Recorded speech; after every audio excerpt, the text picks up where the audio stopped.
I'm about to share with you the ultimate F&I menu framework, structure, and presentation. You have to establish a plan of action. You got to learn how to prepare the menu, and then you got to learn how to present. That's all in preparation, and then presentation or performance. Plan, prepare, perform. That's what we're going to talk about right now. Okay? It all starts with the structure, or the framework, I should say. It all starts with the framework. And you've got to establish the framework by gathering and verifying information from your customer. You got to set the stage, and you got to set the stage early on in the process, in their buying journey. I've often talked about the customer's buying journey.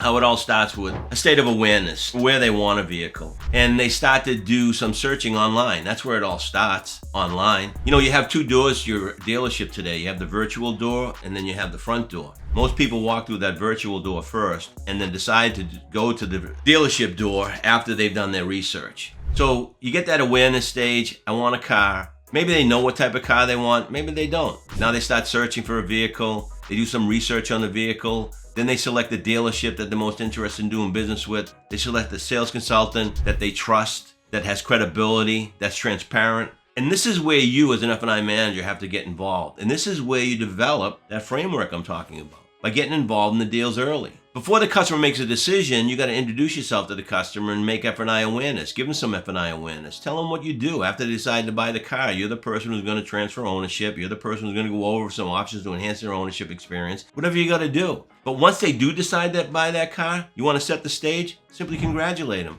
Congratulations on selecting us as your dealership and selecting that vehicle. That's a great choice. And then start asking questions to determine their driving habits. Verify the deal. Gather all that information. Because what you're doing is you're making mental preparation. That's that second stage. Because once you gather the information that you need to determine the customers maybe why they should buy, or maybe a subtle or great need based on their driving habits, then you can structure your menu accordingly. And that's where that structure comes in. You want to base your structure of the menu based on the information that you gathered from your customer. You know, their mileage, their ownership traits, the time they're going to own the vehicle. For example, if they're leasing a vehicle, you don't want to talk about, if they're leasing a vehicle for three years, 36 months, you don't want to talk about coverages for 5 years. If they're driving 10,000 miles a year, you don't necessarily have to show them, you know, a 100,000 mile warranty. If they're only going to keep a service contract, they're only going to keep their car for 3 or 4 years. That's the point I'm trying to make. The other thing is you determine the why during that, what I call the introduction, gathering information. You know, when you test drove the vehicle, how many miles did you put on the vehicle? What did you think of all the technology? How different is this vehicle from the vehicle you're driving now? What made you decide to get a new car? You ask those questions to the customer and they're open because you got involved in the deal early. Okay, that's how you create a strong framework for your presentation. The presentation isn't closing the deal. The presentation is just sharing with the customer options to enhance their ownership experience. So get that framework down, and then you can better plan mental preparation as to how, not only how you're going to present, but what you're going to say after they say, no, I don't want any of these options. Because you're going to use the information that you gathered during building your framework to convince them to purchase. For example, if a customer says to you they drive 18,000 miles a year, they think they have 3 years of warranty. You got to remind them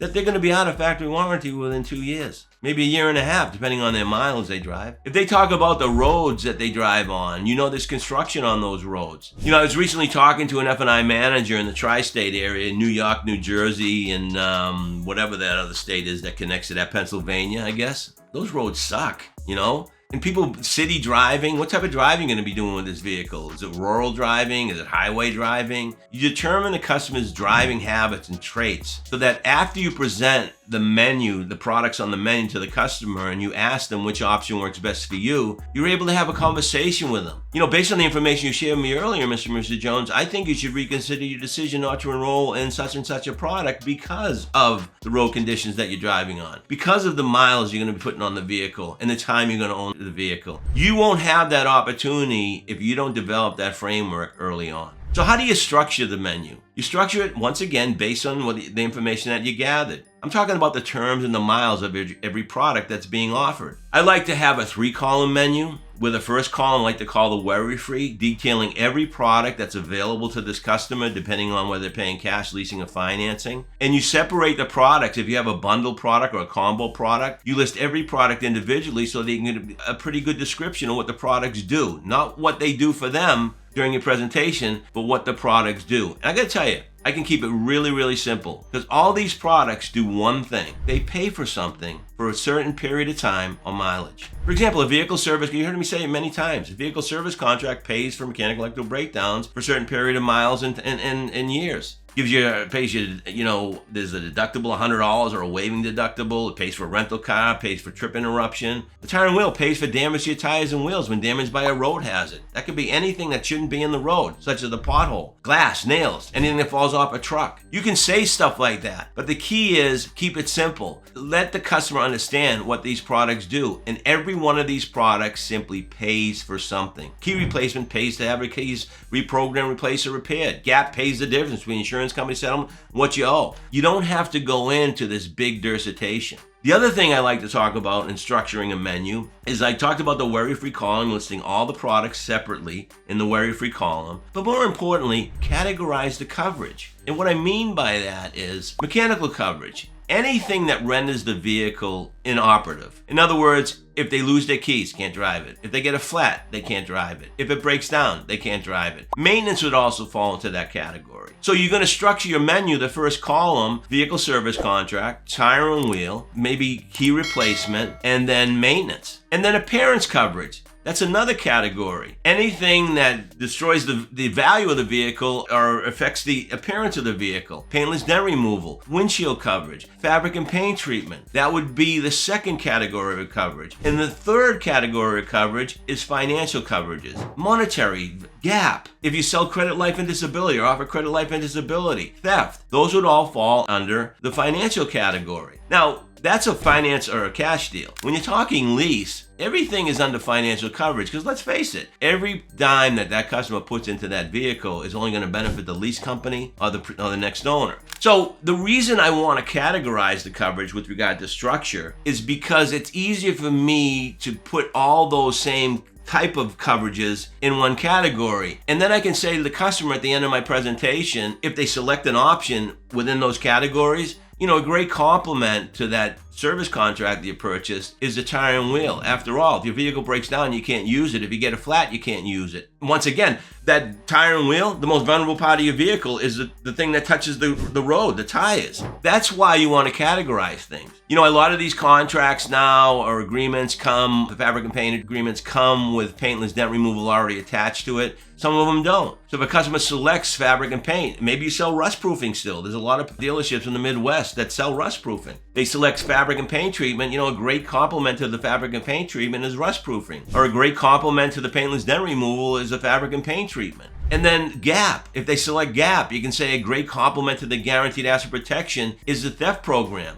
A credit, life, and disability to protect your finances totally. And that's why I like to categorize things. So we talked about the framework. You got to set the stage. You got to gather information. You got to verify all the information. By the way, during your framework and verifying the information, that's showing a sense of caring. That's showing the customer that you do care because you want to make sure everything's right. You want to make sure everything's spelled right. The addresses are right. The figures are right. And then mental preparation is much better and easier for you because you've verified everything. You've got information through your framework that you gathered, and you build confidence that when the customer says no, you have something to rely on to get them closer to a yes. You determined this is why you should buy, because of the road conditions, or because of the miles you put on the vehicle, or because of the fact that you're trading in a vehicle that you just had a total loss on. Thank God you're all right. It's all part of the framework. Then the structure, worry-free, every product listed. And you say, this is the worry-free column, covers everything. So you don't have to worry about anything. And then the second column I like to call the practical option. And what do I do in the second column when I structure the menu is I would suggest that you put the bundle product in that column. And explain to the customer that this is a reduced cost because it's a bundle program, has all the same coverages with the exception of, let's say, guaranteed asset protection and theft in that practical option. And the reason I call it the practical option is because this is most likely what's going to occur during your lease, during your ownership or lease. And these are just options to enhance your experience. And then the third column, I would call the core option. And I would put just the basic coverages. I'm talking maybe tire and wheel and a service contract and gap, something really simple. The other philosophy when structuring a deal is look at the menu. Don't look at every individual product as profit and say, well, the service contract cost $1,800. In order to make $1,000, that's like $2,800. Think in terms of $100 bump, $80 bump, and then a $60 bump. And what I mean by that is the difference between the base payment the customer comes in, make that worry-free column $80 to $100 more, and then because you don't have to list the individual product pricing. All the customer has to see is the difference between their base payment and the difference with the products. Now think about that, because what you can do is once the customer selects an option, you can determine the profit margins and be fair. Don't gouge people. I mean, take a service contract, which is the most expensive product that you have available. If you have a service contract that costs $1,500, there's nothing wrong with doubling the cost, $3,000, and then limit it to like $1,200 or $1,500 max profit on something that's over that. So if you got an $800 service contract, there's nothing wrong with marking up $1,500, but cap it at the $1,500 is what I'm trying to say. That way you have standardized pricing. So once again, I'll go back to the structure. When thinking about structuring a menu, think in terms of $100 more than the base payment, first column. Second column, maybe $80, $70 more than the base payment. In the third column, maybe $50, $40 more, that core option. And just keep the basic option in the core. And if you do have a 4-column menu, leave the 4th column blank and explain to the customer, this is like Amazon. This would be your shopping cart. All you got to tell me is which options are you most interested in. I'll put them in your shopping cart and I'll tell you what the payment difference would be. Or I'll tell you how much it would cost you for those options. Now, when you do a menu in the manner I just shared with you, not including the individual pricing of each option, but just the difference between the base payment and the payment increase with the options, when you get to the final disclosure,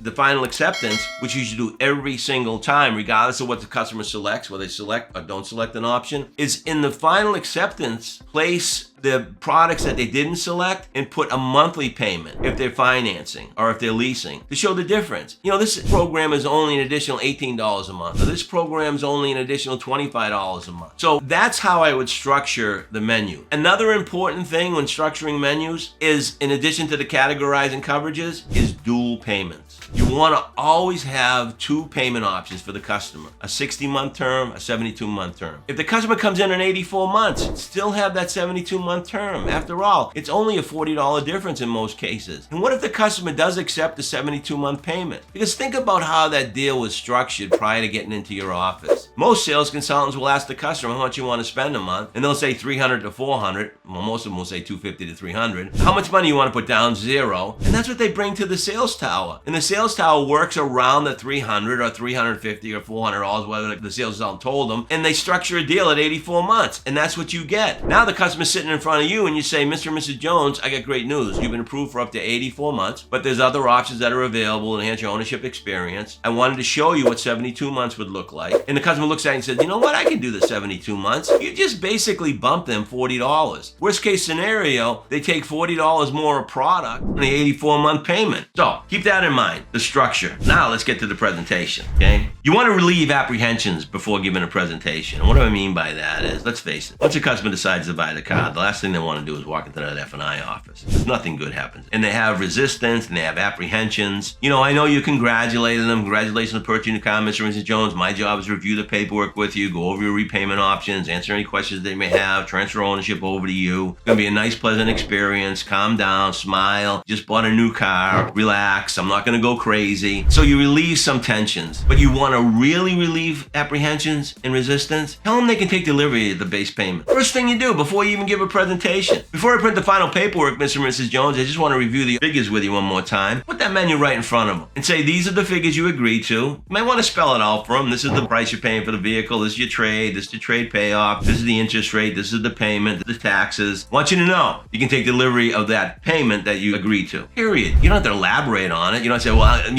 be assured that you don't have to worry. Just tell them. Mr. Mr. I want you to know you can certainly take delivery of the vehicle to payment you agree to. But there's other options. Forget the but. There's other options, your options, to enhance your ownership experience or lease experience. I simply want to review them with you, and then you can decide whether or not they make sense. Fair enough? And you take that very casual approach, and that's how you're going to lower and relieve the apprehensions. You want to tell them, not sell them. I mentioned earlier, what do these products do? They simply pay for things. So your presentation should be something like this. The worry-free column, I call it the worry-free because that is every option that's available to you, Mr. and Mrs. Jones, starting with a vehicle service contract, which pays for all mechanical electrical breakdowns. There is a small $100 deductible, but they will pay for a rental car, towing, and roadside assistance if you're more than 100 miles away from home. Then you have the tire and wheel program, will pay for damage to your tires and wheels when damaged by a road hazard. You gotta explain what a road hazard is. A road hazard, anything that shouldn't be in the road, such as a pothole, glass, nail, falls out of a truck. And then you have the key replacement, which will replace your keys, reprogram, pay to have them reprogrammed, replaced, or repaired. And if they're ever lost, they'll pay for a new set. And then you have the maintenance. The maintenance is prepaid. You got a hedge on inflation. You'll never have to worry about the price of maintenance going up. This will take care of the next 3 or 4 oil changes. Every 5,000 miles, pay for that. That's how you explain it. The only thing that really covers the vehicle, or protects it, I should say, is the fabric and paint treatment. Once applied, it protects the interior and exterior. And then you have the guaranteed asset protection along with the theft. The theft will pay you a benefit up to $2,500. The guaranteed asset protection, stop asking people and they know what GAP is. Just tell them what it is. Guaranteed asset protection will pay the difference between the insurance settlement and what you owe to the bank. It'll also pay your deductible. I think you mentioned to me was $1,000. It will pay that as well if the vehicle's ever a total loss. And don't be talking in terms of fire, hail, or theft. Talk in terms of anything that should happen with regard to GAP. And then once you give that wonderful presentation, you go from the worry-free column. At the end of the worry-free column, because you've listed every product individually, I think at that point you want to ask me, have any questions about the worry-free option? And if they do, just answer their questions. If they don't, just casually move on to the next column, which would be the practical option. The next column is called, I like to call the practical option. And the reason I call it the practical option, Mr. and Mrs. Jones, is because this is most likely what's going to take place or occur during your course of ownership or during the course of your lease. One of the nice things about the practical option is the bundle product. You know about bundles. I often joke about Flow, Progressive. You know, you save money with a bundle. That's why you're saving money. Practical option. The only thing the practical option doesn't have is the guaranteed asset protection and the theft. And then let's move over to the core option. And I don't think you have to ask, again, do you have any questions after that practical option? I think you just move right into the core option and say, and this is the core option, just basic coverage, vehicle service contract, and guaranteed asset protection. Do you have any questions about the options I just shared with you, Mr. and Mrs. Jones? After you give that presentation, you want to look at the customer and say, don't ask them to buy yet. You give them what I call the free no. And the free no is nothing more than asking them, do you have any questions about the options I just shared with you? Because the free no, what it does, it takes that knee-jerk reaction out of the equation. I mean, let's face it. You walk into Lowe's or you walk into Home Depot or any department store and someone walks up, going to help you, you immediately say, no, I'm just looking. That's a knee-jerk reaction. By giving the customer an opportunity to eliminate that knee-jerk reaction, the next question after the free no is, okay, now that you don't have any questions, which option works best for you? Ask them to buy.